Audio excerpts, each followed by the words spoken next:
welcome a very special panel today on Heads Up. The idea not being to pay lip service to women of India, but to hear from a group of talented and accomplished women in their own words what it means for them to be a woman in India today and the kind of India they'd like to leave for the young girls, the women, and of course the men and the boys as well in the years ahead. Let me introduce my panel now. There's Sachi Soni, a mountaineer, Sonia Jain, a biker, and of course a trekker as well, Mridula Koshi, an author, Pallavi Parikh, who is an entrepreneur in the online education space, and Rimzim Dadu, who has a fashion label of her own. Thanks all so much for being with us. Mridula, let me start by asking you, there's been so much focus, you know, on women in India, on the haves and the have-nots, the challenges, the glass, you know, often in discourse seeming to be more half empty than half full. When you sort of take a step back and look at all that's going on with women in the country today, women accomplished like yourself, loads of others like you, and those who are perhaps still struggling with the most basic issues. How do you see the scenario? I'll just speak personally about my own. You know, you described me as accomplished.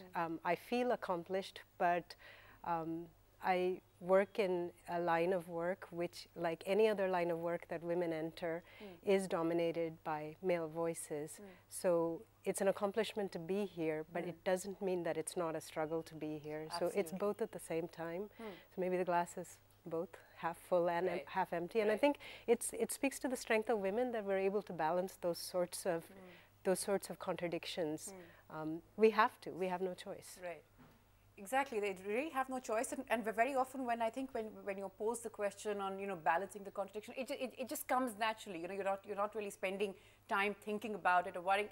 You react to the situation as it's presented to you, and absolutely what you're saying that you're accomplished, but it's not that it hasn't been a struggle. I'm sure it has been a struggle for everyone in a different way. Sonia, you're a biker now. Many would say not a very conventional field to have women in. The kind of struggle that Mridula mentioned, I'm sure you've sort of faced that in countless ways. To be honest, I didn't really face it as much because I never thought it in my head that it's any different, that why can I not ride a bike if a guy can.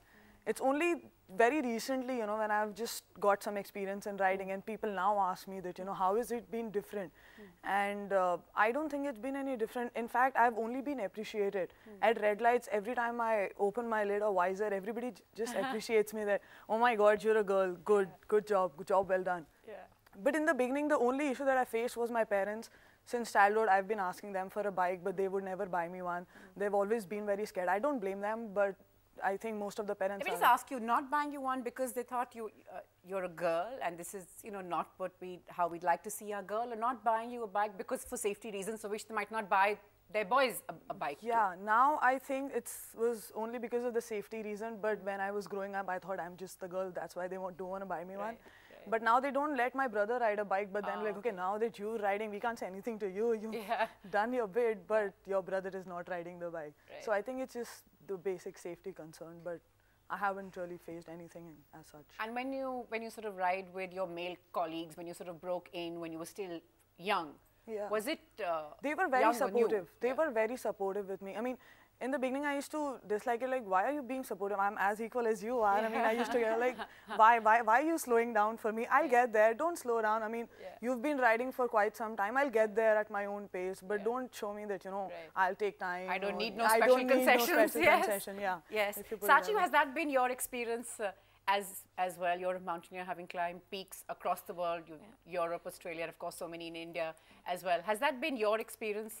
Not similar to hers, but yes, there were times like, you know, when people actually ask me, like, since this is a mountain climbing, so it has to be more, of course, physically strenuous and all that. So are you able to compete with the guys? So it's like, see, firstly, there's no competition in the mountains. And also, like, sometimes people ask me that, you know, is this sport male dominated? So I'm like, no, it's not a male dominated sport, but it's like, you know, you have to go with your own pace, and above all, you have to listen to your own call and the mountains and the nature. Right. So in fact, I have been always climbing with a group of guys only. Like most of the times I'm the only girl in the group climbing.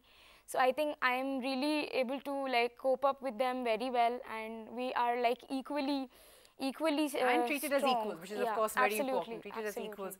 Pallavi, more and more women are getting into the startup space, into the entrepreneur space now every day. The numbers, of course, still not as much as we would like to see, but there are of course, women entering this space every day with their own set of challenges, I imagine. Right. What for you was the biggest challenge? You also mentioned that you were abroad and then you moved to India. Was there sort of like a sea change? What was the biggest thing you had to adapt to when you came back? The biggest is to be able to follow your own dream. See, upbringing in Philippines was very different from how it is in India. As you completely flip the society, and that's what you will see, what the kind of society that I was brought up in. Mother's surname, women are working in all the workspace. When my dad shifted to India in the manufacturing space, 95% of the workspace working around the clock was actually women. Were actually women. Okay. Yes, and that was quite a cultural shock for him.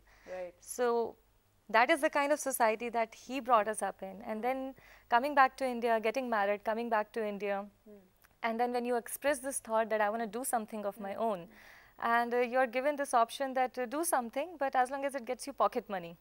You know, so that is the biggest shock that you have to adapt to. That yes, your career is supported, you can follow your passion, but it should only reach as much as it can, it is conducive for the family life. Correct, exactly. So keep your family as your top priority, and everything else then should sort of move in the orbit around it. Right, so then you're given a choice that you have to pick one of these things, which I think is not really the fair thing, and it's not happening with everyone. Right. I see so many people working in corporate space as well as in the entrepreneurial space. They are able to balance everything together. And going back to what these two were saying, you know, that it's not a competition.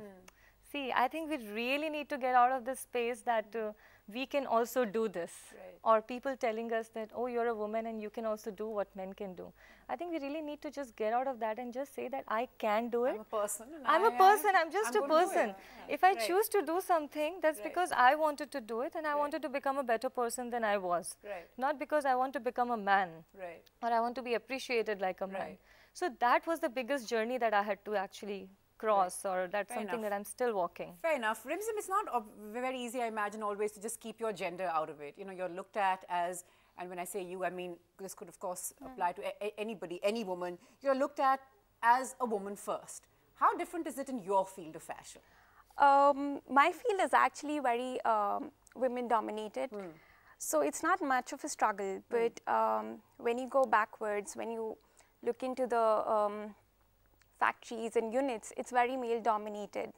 So let's say like all your karigars, masters, everybody is going to be, you're predominantly working with the male workforce. So is it difficult for them to accept a female boss even now, or I would wrap their heads around it? I wouldn't say that. I think for me the biggest struggle was that I looked very young. So I started when I was just both a boon and a bane. Yeah. Yeah. So I started when I was 21. So for them to take orders from, let's say, like a 21-year-old little girl. So I think that is what they had difficulties to wrap their heads around. Otherwise, like they said, like it's nothing special to be a girl. In fact, being in fashion, you have to work late nights. There are times I stay in office till like 1 in the night, 2 in the night, 3 in the night. And I go and drop my karigars back home myself. So it's really like, end of the day, it becomes like your work becomes your baby and you just do whatever it takes. You don't think I'm a girl, I'm not going to do this, or I'm a guy, I'm going to do that. It's your baby, it demands something of you and you give it. It somehow just becomes a level playing field. There are of course all those who could argue, Mridula, and rightly so, that this is a more urbane, perhaps a more privileged lot that we are looking at. All of us, you know, we sort of move around in a certain sphere perhaps, and this wouldn't be every woman's story. But we're just going to talk more on that, and of course how our experience have shaped us, and very importantly, like I said, the kind of India that we want to leave for our girls and boys. We're slipping into a quick break, back with lots more.